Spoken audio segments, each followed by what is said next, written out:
Parmi les 125 références de pâtes vendues dans un supermarché, 72 sont des pâtes bio et 24% des références sont des pâtes de couleur. Quelle est la proportion exprimée en pourcentage des références de pâtes bio parmi l'ensemble des références vendues? Donc une proportion, on peut l'exprimer en écriture décimale comme en pourcentage. Donc on va faire comme dans l'exercice de la leçon, à l'exemple. Donc on va noter l'ensemble des références de pâtes vendues. On va les noter NE. Donc en gros, toutes les références de pâtes NE, il y en a combien là? 125. Il y a 125 références de pâtes. Et parmi ces références, les pâtes bio, NA égale à 72. Donc, et parmi les références, donc parmi les 125, il y en a 72 qui sont des pâtes dites bio. Donc c'est la proportion de pâtes bio parmi l'ensemble des références. Donc c'est P égale à NA sur NE égale à 112 sur 125 égale à 0,576. Donc ça c'est une proportion en écriture décimale. Donc si on l'avait en pourcentage, on multiplie par 100. Donc ça on peut le faire de tête. Donc quand on multiplie par 100, donc on déplace la virgule de 2 vers la droite. Donc ça fait 57,6%. Voilà, et après vous faites une phrase. Je ne l'ai pas faite, donc une phrase de conclusion. Donc la proportion exprimée en pourcentage des références de pâtes bio parmi l'ensemble des références vendues est de 57,6%. Question 2. Combien de références de pâtes de couleur ce supermarché vend-il? Donc parmi les 125 références, 24% des références sont des pâtes de couleur. Donc ça veut dire qu'il faut calculer 24% de 125. Donc là c'est le pourcentage d'une quantité. Donc 124% de 125.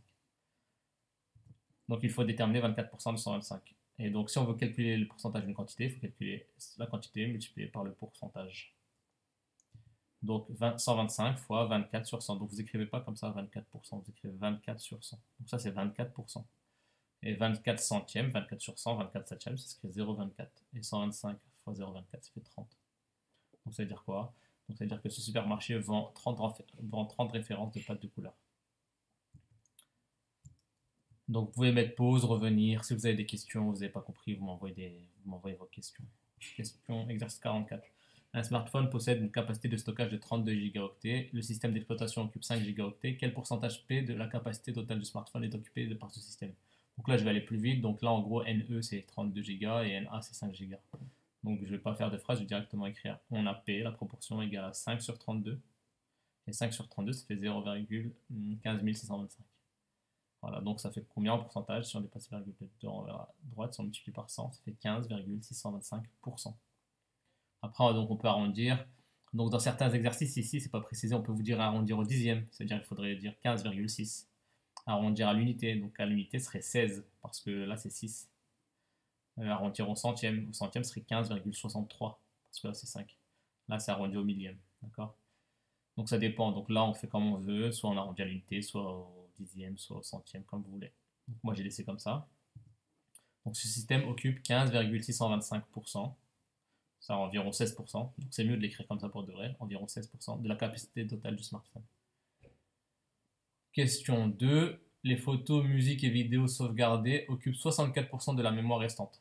Donc les photos, musique et vidéos sauvegardées occupent 64% de la mémoire restante. Donc restante, c'est-à-dire que dans le système d'exploitation, il occupe 5 Go. Donc quel espace en gigaoctets occupe ces fichiers personnels dans le smartphone? Donc c'est 64% de ce qui reste, de 32 moins 5. Et 32 moins 5, ça fait 27. Donc la mémoire restante est constituée de 27 gigaoctets. 32 moins 5, ça fait 27. Donc en gros, il faut calculer 64% de 27. D'accord? On doit déterminer 64% de 27. C'est exactement comme on l'a fait avant, dans l'exercice d'avant. Donc il faut calculer le pourcentage d'une quantité. Donc on fait 27 fois 64 sur 100. 27 fois 64 sur 100. 64 sur 100, on peut le mettre en premier facteur, parce que c'est une multiplication. Et dans une multiplication, les facteurs sont commutatifs. C'est-à-dire que le 27, on peut l'écrire en deuxième, et 64 sur 100, on peut l'écrire en premier. Donc ça fait 27 fois 0,64, et 27 fois 0,64, ça fait 17,28. Donc les photos, musique et vidéos sauvegardées occupent 17,28 gigaoctets, précisément. Si on arrondit 17 gigas. Donc là, c'est plus précis.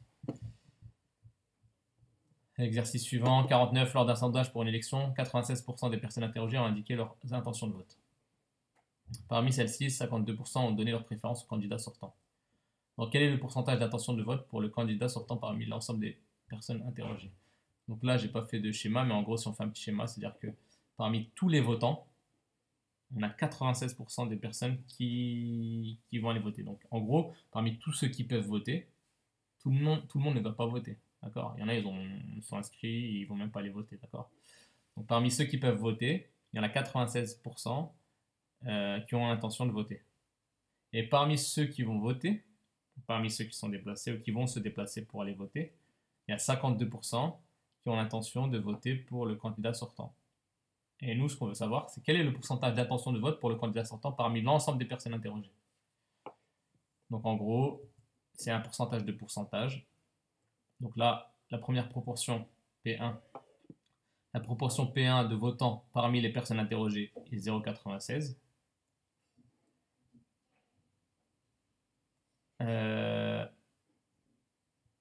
Et la proportion P2 pour la préférence au candidat sortant parmi les votants, c'est 52, 0,52, 52%.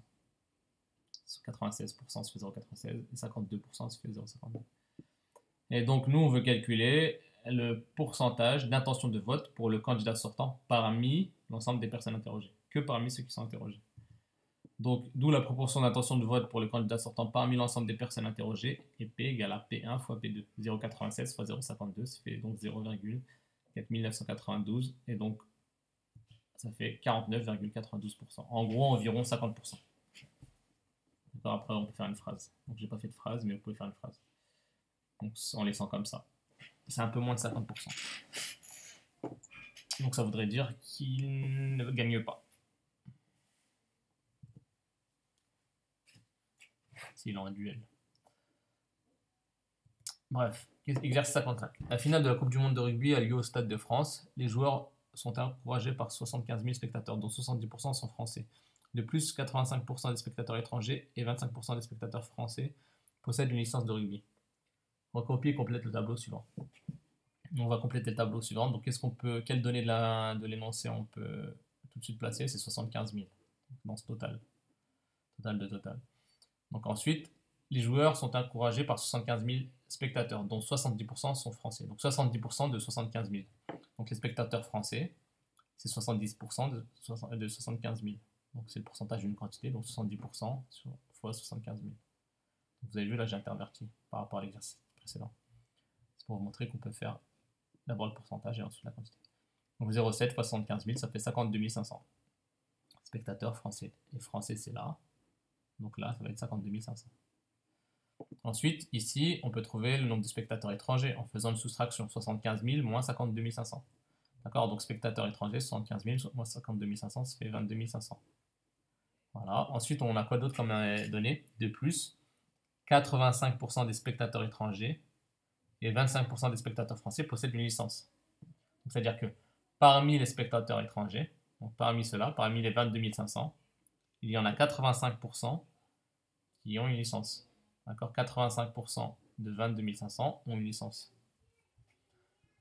Donc 85% des spectateurs étrangers possèdent une licence de rugby. Donc ça veut dire qu'il faut calculer 85% de quoi? Des spectateurs étrangers, de 22 500. Donc il faut faire 0,85 fois 22 500, ça fait 19 125. 19 125, on place là. Et même chose pour la dernière phrase. 25% des spectateurs français possèdent une licence de rugby. Donc c'est 25% de combien? De 52 500. D'accord? C'est pas 25% du tout, c'est 25% des spectateurs français, c'est écrit là. 25% des spectateurs français. Donc 0,25 fois 52 500, ça fait 13 125. Et on place là. Et après, c'est que des additions, des soustractions. Donc on additionne les deux là. On trouve 32 250. Pour trouver 39 775, on fait 52 500 moins 13 125. Même chose. Donc soustraction 22 500 moins 19 125. Après, on additionne les deux là, et on trouve celui-ci. Ou alors, on fait 75 000 moins 32 257. Voilà, on a notre tableau. Question 2. Parmi les spectateurs licenciés, calculé à 0,1% près, donc on veut un chiffre après la virgule, le pourcentage de français donc parmi les spectateurs licenciés. Donc là, nous, on doit s'intéresser qu'à la colonne licenciée. Il n'y a que cette colonne-là qui nous intéresse. Licencié. Tout le reste, tout ce qui est là, on ne fait pas attention. Donc c'est la colonne licenciée parce que c'est les spectateurs licenciés qui nous intéressent. Donc quel est le pourcentage de français? Donc on va d'abord déterminer la proportion en écriture décimale et après pour avoir le pourcentage on va multiplier par 100. Donc, parmi les spectateurs licenciés, la proportion de Français est donnée par P. Donc, c'est le nombre de Français, spectateurs français, donc, qui sont licenciés, 13 125, sur le total, 32 250. Et donc, ça fait 0,407. Donc, on multiplie par 100 pour avoir un pourcentage, puisqu'on voit le résultat en pourcentage, soit 40,7%. Voilà, c'est bien un chiffre après la virgule, donc il n'y a plus rien à faire. Et question B, c'est la même chose. Parmi les spectateurs licenciés, la proportion d'étrangers est donnée par P. Donc parmi les licenciés, ceux qui sont étrangers, on a 19 125 sur combien? Sur 32 250. Et donc ça fait 0,593. En pourcentage, ça fait soit 59,3%. Exercice 58. Avec le chevauchement des zones de vacances, un studio à la montagne peut être loué au prix fort durant 4 semaines. Il est loué 640 € la première semaine, 720 chacune des 2 semaines suivantes. Et 675 € la dernière semaine.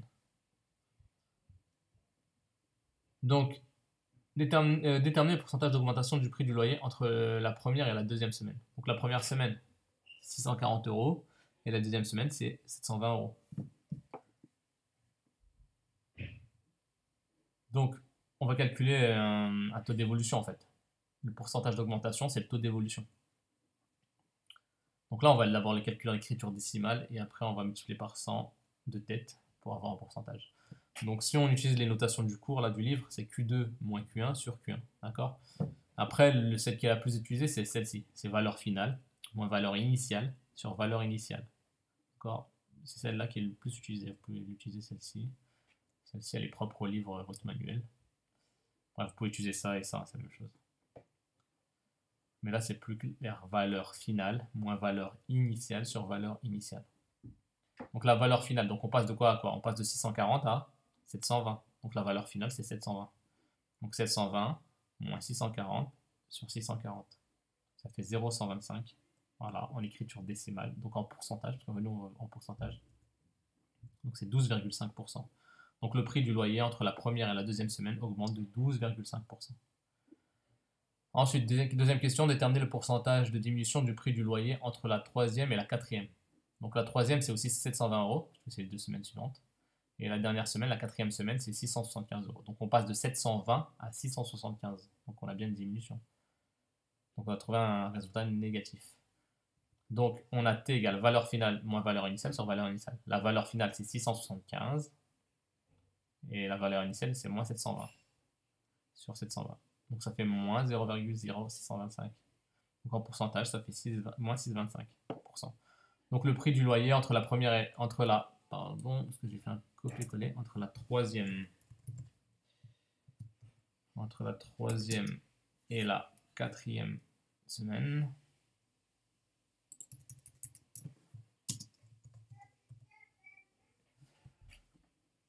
diminue de 6,25%. D'accord? Donc le prix du loyer entre la troisième et la quatrième semaine diminue de 6,25%.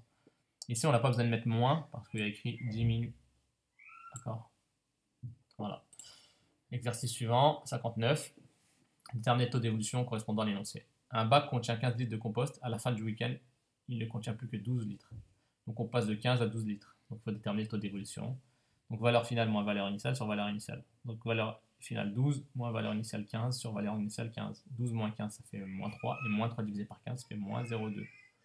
Donc en pourcentage, on déplace la virgule de 2 rangs vers la droite. On multiplie par 100, donc il faut rajouter un 0, donc moins 20%. Donc le volume de compost dans le bac a diminué de 20%. Pas besoin de mettre le moins parce qu'on a écrit diminuer. Exercice 73. Un hôtel proposait 60 chambres en 2016. Les travaux ont été réalisés pour augmenter la taille des chambres. À la fin des travaux 2017, l'hôtel propose 20% de chambres en moins. Ouais, vu que la taille des chambres augmente, forcément il y aura moins de chambres. Donc il y en aura 20% en moins. En utilisant un coefficient multiplicateur, calculer le nombre de chambres proposées en 2017. Donc ici, on veut passer d'une valeur à une autre et on sait qu'on a affaire à une diminution de 20% parce qu'il y aura moins de chambres. Donc c'est une diminution. Or, diminuer de 20%, vous devez le savoir, diminuer de 20% revient à multiplier par, et en fait on multiplie c'est ce qu'on appelle le coefficient multiplicateur. Donc ça j'aurais pu ne pas l'écrire. Je l'écris comme ça, vous allez comprendre que ici il s'agit du coefficient multiplicateur qu'on est en train de déterminer. Donc diminuer de 20% revient à multiplier par 1 moins 20 sur 100. Donc ça fait 1 moins 0,2, donc c'est 0,8. Donc c'est logique, on enlève 20%, donc il nous restera 80%. Donc il faut multiplier par 0,8 pour avoir la diminution. Donc si ça avait été une augmentation, on mettrait plus ici. Voilà. Sinon c'est toujours la même chose. Donc là on a une diminution de 20%, donc c'est 1 moins 20 sur 100. Il faut multiplier par 1 moins 20 sur 100. Donc il faut multiplier 60 par 0,8. Donc ça fait, on a alors 60 fois 0,8 égale 48. Voilà, donc le nombre de chambres proposées en 2017 est 48. Le patron de l'hôtel achète en 2018 l'immeuble mitoyen, ce qui lui permet de proposer 15% de chambres en plus qu'en 2016. D'accord, en 2016, 60 chambres. C'est pas par rapport à 2017, hein, c'est par rapport à 2016, donc toujours par rapport à 60 chambres. On a donc qui lui permet de proposer 15% de chambres en plus. Donc de chambres en plus, c'est-à-dire qu'on a affaire à une augmentation. Augmenter de 15% revient à multiplier par 1 plus 15 sur 100. Et 1 plus 15 sur 100, ça fait 1,15. Donc on a alors 60 fois 1,15, 69. Donc le nombre de chambres proposées en 2018 est 69. Voilà. Si vous n'avez pas compris, n'hésitez pas à poser des questions. Dernier exercice, le smartphone K1 était vendu 230 €, le nouveau modèle est vendu 5% plus cher. Quel est le prix de ce nouveau modèle? Donc le nouveau modèle, il est vendu 5% de plus. Donc 5% de plus, c'est-à-dire que ça, on a affaire à une augmentation. Augmenter de 5% revient à multiplier par 1 plus 5 sur 100. Et 5 sur 100, ça fait 0,05. Donc faites attention. 1 plus 0,05, ça fait 1,05. On a alors 230 fois 1,05, 241,5. Donc le nouveau prix est de 241,50 €. Voilà, fin des exercices. Demain, je poste la suite du cours et les exercices suivants à faire.